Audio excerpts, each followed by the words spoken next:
Take a second and look at your phone. Run your finger along the bottom edge. A few years ago, there would have been a small circular port there. No setup, no charging, no thinking. Just plug in your headphones and press play. That tiny hole connected over a century of technology. And then, almost overnight, it vanished. What makes this strange is that the headphone jack wasn't broken. It didn't need fixing. It didn't become obsolete like floppy disks or VHS tapes. It was simple, universal, and incredibly reliable. Its story actually begins way before smartphones, even before computers. Back in the late 1800s, early telephone operators used a larger version of this same connector to manually route calls. It was physical, direct, and dependable.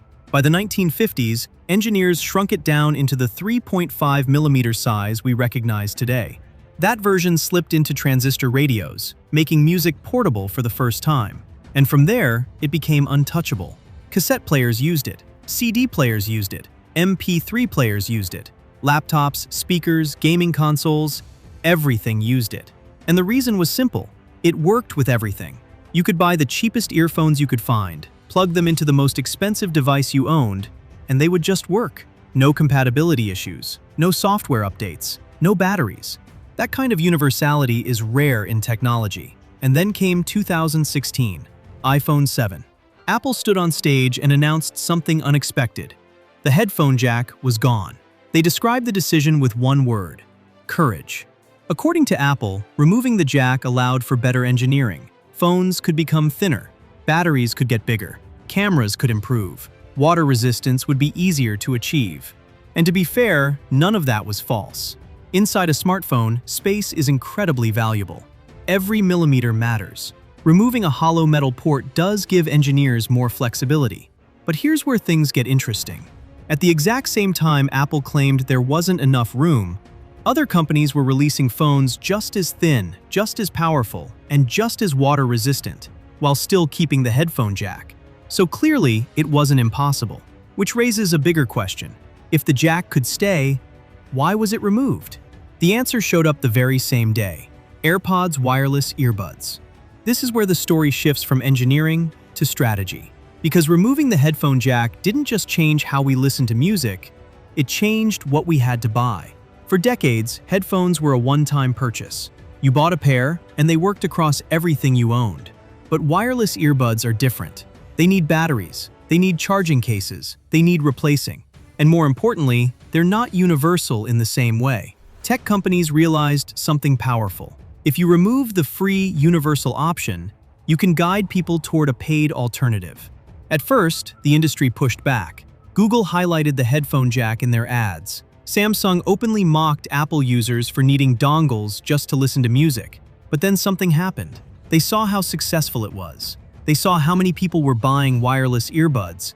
And slowly, quietly, the narrative changed. The jokes stopped. The ads disappeared. And one by one, companies began removing the headphone jack from their own phones. At the same time, they introduced their own wireless products: Galaxy Buds, Pixel Buds. Suddenly, it wasn't just a feature change, it was an entire ecosystem shift. And today, wireless earbuds are a multi-billion-dollar industry. But there's an even deeper layer to this. The headphone jack was what's known as an open standard. No single company owned it. No one controlled it. That meant freedom. You weren't tied to a brand. You weren't locked into a system. You could switch devices, switch companies, switch anything, and your headphones would still work. That kind of flexibility doesn't benefit tech companies. What they prefer are ecosystems. When your earbuds are designed specifically for your phone, they connect faster, unlock exclusive features, and work more seamlessly, but only within that brand. Step outside that ecosystem, and the experience gets worse. That's not an accident. It's designed to keep you inside. Because once you've bought the phone, the earbuds, maybe even a smartwatch, switching becomes inconvenient, expensive, frustrating, so you stay. And that's where the real value is, not just in selling a product, but in keeping you connected to it.